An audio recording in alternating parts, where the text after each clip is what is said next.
Selamat siang semua, kembali lagi dengan Ibu Ninta Pasaribu dengan NPM 241400008. Pada video pembelajaran kali ini kita akan membahas mengenai uang.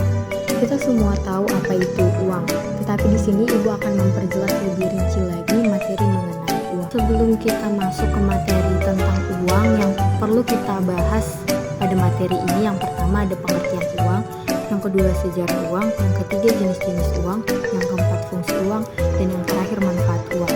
Mari kita lihat bersama-sama pengertian uang. Pengertian uang adalah alat tukar yang menjadi sebuah alat ukur untuk kegiatan ekonomi. Singkatnya, uang adalah alat tukar yang sering digunakan oleh masyarakat. Menurut Kamus Besar Bahasa Indonesia, uang adalah alat tukar atau standar pengukur nilai atau kesatuan hitungan yang sah dikeluarkan oleh pemerintah suatu negara berupa kertas, emas, perak, atau logam lain yang dicetak dengan bentuk dan gambar tertentu. Yang kedua ada sejarah uang. Awal mulanya masyarakat belum mengenal apa itu uang. Dahulu masyarakat lebih mengenal sistem barter, yaitu sistem pembayaran dengan cara tukar-menukar barang tanpa melibatkan uang di dalamnya. Seiring berkembangnya zaman, maka sejarah yang dimulai dengan adanya alternatif baru yaitu logam. Logam dinilai lebih tahan lama, bernilai tinggi, serta mudah dibawa dibandingkan sistem barter. Kemudian, muncullah uang kertas yang dianggap lebih mudah dan efisien dibanding uang logam pada masa itu. Jenis-jenis uang berdasarkan lembaga. Yang pertama ada uang kartal. Uang kartal adalah uang yang terdiri dari logam dan kertas. Uang kartal merupakan uang yang sah digunakan sebagai alat pembayaran berdasarkan negara dan undang-undang. Yang kedua ada uang giral. Uang giral adalah jenis uang yang tak memiliki bentuk karena hanya berupa saldo tagihan di bank. Uang giral biasanya disimpan pada koran di bank-bank umum yang bisa digunakan kapan saja. Selanjutnya, uang berdasarkan bahan. Yang pertama, uang logam. Uang logam adalah uang yang terbuat dari bahan logam, biasanya emas atau perak. Hal ini dikarenakan sifatnya yang stabil dan cenderung tinggi, serta mudah dikenali. Uang logam pun memiliki 3 nilai, yaitu nilai intrinsik, nominal, dan real. Yang kedua, uang kertas. Uang kertas adalah uang yang terbuat dari kertas atau sejenisnya yang menyerupai kertas. Uang jenis ini biasanya memiliki gambar dan dicap tertentu. Uang berdasarkan nilai. Yang pertama, uang penuh. Dikatakan uang penuh jika nilai yang tertera di atas uang sama dengan jumlah nilai dari bahan yang digunakan.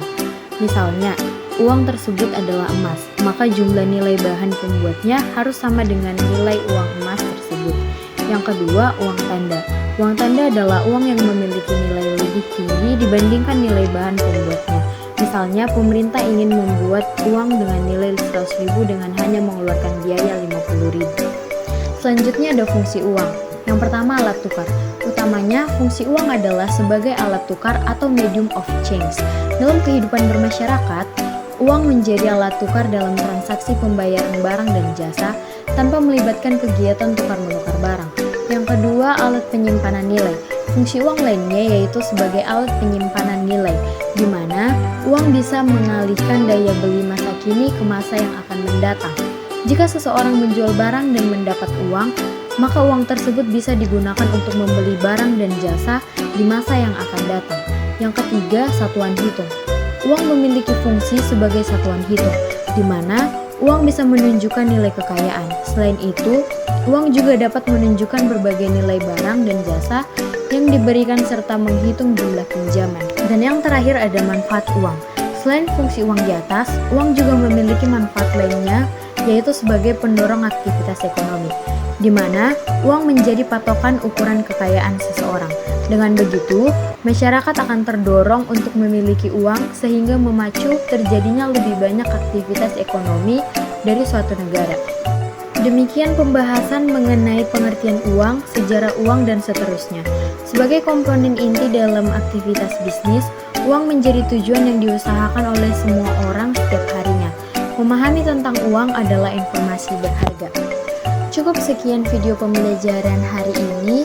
Sampai ketemu lagi di video pembelajaran selanjutnya.